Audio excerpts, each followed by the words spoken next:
এই দেখবেন যারা চুরি করে তাদেরকে আমরা চোর বলি না, যারা ডাকাতি করে তাদেরকে আমরা ডাকাত বলি, যারা ধর্ষণ করে তাদেরকে আমরা ধর্ষণ বলি, আর যারা এই সমস্ত কাজ একসঙ্গে করে তাদেরকে আমরা তৃণমূল বলি। তাই পশ্চিমবঙ্গের মাটিতে ওরা ভালো করে জানে তৃণমূলের জাস্তি গাইডে যা খুশি তাই করা যায়।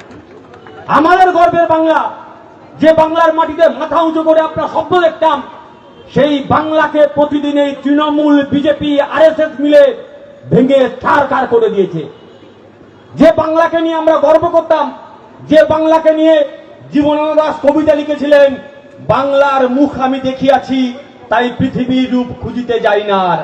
আজকের আমাদের দুর্ভাগ্য, যদি 2011 সালের পরে জীবনানন্দ দাশ জন্মাতেন তাহলে তিনি অবশ্যই কবিতা লিখতেন, বাংলার চোর আমি দেখিয়াছি তাই পৃথিবীর চোর খুঁজিতে যাই না আর। গোটা পশ্চিমবঙ্গটা চোর, তোলাবাজি, ধর্ষক, লুটেরাতে পরিণত হয়েছে। তাই বিজেপিকে আটকানোর জন্য যেভাবে গোটা ভারতবর্ষে মানুষের কণ্ঠ রোধ হচ্ছে, তার বিরুদ্ধে দাঁড়িয়ে বিজেপির বিরুদ্ধে লড়বার জন্য সবচেয়ে বড় শক্তি হচ্ছে তৃণমূল কংগ্রেস।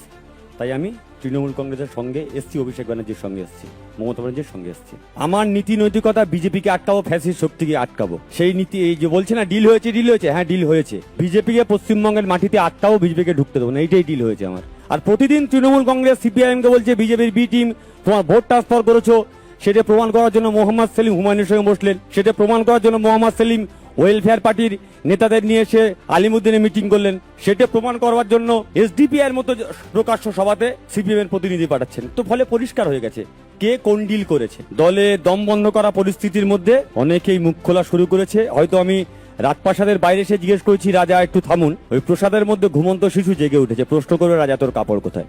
আমি